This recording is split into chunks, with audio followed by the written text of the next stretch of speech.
In this video, we're going to talk all about that age-old question I guarantee you've asked yourself. And it is, what are the companies in my area looking for, and what can I do to make sure they want me? We're going to be talking about that today and more.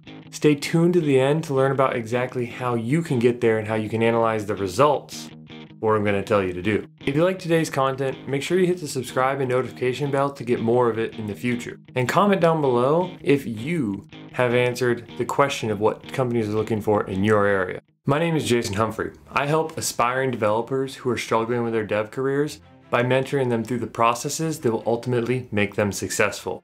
I get this question literally all the time. Actually, to be exact, about 3 days ago in a free 30-minute session, someone came and asked me that exact same question of, I don't know what people want from me, or I don't know what jobs are looking for in my area. Can you help me?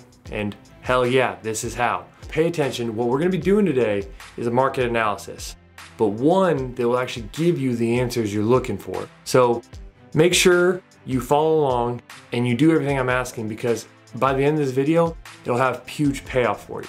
To anyone out there right now that's asking the question in their head of like, wait, I'm not looking for a job for 6 months. Does this even apply to me? Yes. Yes, it still applies to you, because this information will help guide you in the direction you should be going with your learning. Let's do some setup now. I want you to go ahead and create an account at this link right here that you see, or go down in the description, hit the link for Airtable. Airtable is what we're going to be using to track our market analysis so that we can figure out exactly what jobs are looking for. Once you have done that, go ahead and create a new sheet with no base template. What I want you to do is I want you to make a prediction off what you think jobs in your area are looking for. Now this is without any bias or anything from me. Put in right now what you think in your own mind without any outside research, what companies are looking for. And throw that down. I'm hoping you throw at least 10 or 20 down, because we're gonna come back to them later. I think it's gonna be really eye-opening about what they're truly looking for. I'm about to give you the steps that are gonna be used to do this in market analysis. I wanna note to you, I need you to do this for 10 jobs, not just one. Let's start with step 1. Jump onto your favorite job site, whether it's Indeed, Monster, or one of these, and start looking for jobs in your area. I want you to find one job that you would want to start working at right now. It's up to you to find the job that says all the right things for you, whether it's the right technologies, the right soft skills, what the company stands for. It's up to you to find those things, because that's ultimately going to dictate what the market's going to tell you. Once you have found it, move on to step 2. Step 2. I want you to take that job description and I want you to start highlighting it with these 2 things I'm about to tell you. First off, soft skills. Highlight for the soft skills that you see in this job description. Things like teamwork, adaptability, communication. Now those can all manifest themselves in different ways, but you'll see what I'm talking about when you start looking specifically for soft skills. The second thing I want you to start looking for are job specifics, and I want you to highlight the things that tell you, oh, they need CI/CD, they need AngularJS, they need Python. What specifics do they need in the job that you will be needing to do? And when you're done with highlighting the entire job over, move on to step 3. I want you to source all the information you've just gathered and put it into the spreadsheet, with the top row of the spreadsheet being the job, with the columns being all the things that you have just highlighted. And don't miss a single thing, because even if it's only been talked about once, it's extremely important to notice. Once you have sourced all that information into the spreadsheet, move on to step 4. Step 4, I want you to analyze the results now, because this is where it gets really interesting. This is where the story will be told of what your market wants.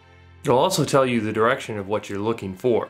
Let's just take a look at the spreadsheet, either on the page or the spreadsheet right in front of you. And you'll start to notice these patterns are going to emerge, where you're going to see numbers, if we do the calculations, on the end of all of the columns that show you how often is Angular brought up, how often is Python, how often is teamwork and adaptability coming up, and the picture is being painted right in front of your eyes. Now, how do we actually take these numbers and make meaningful information out of them? Well, I'll tell you how. If you see anything with 6 to 10 out of the 10 jobs you've been looking for, remember we asked you to do it 10 times, that means it's a must for you to know for your area. Whether you know it now or you don't, you must go learn it, because a majority of all the jobs in your area are going to ask you for it. Learning these things must be done before you apply to any jobs in your area. If you see something in the 3 to 5 range, then this is where I recommend it, but it's optional. And you can do this after applying to the jobs because it's important, but not as important as the other one. And if you see something with numbers of only 1 to 2 on it, then this is totally optional, and even then, probably not recommended to learn.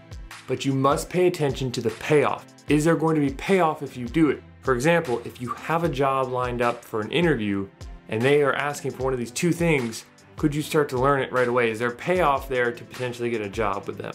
Doing the market analysis can sometimes take like 3 to 4 hours, and that is tough. I get it, it's hard to stay focused.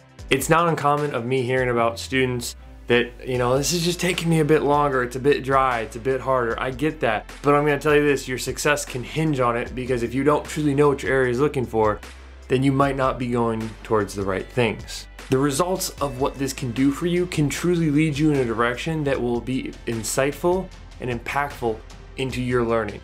So I encourage you today to try out the market analysis.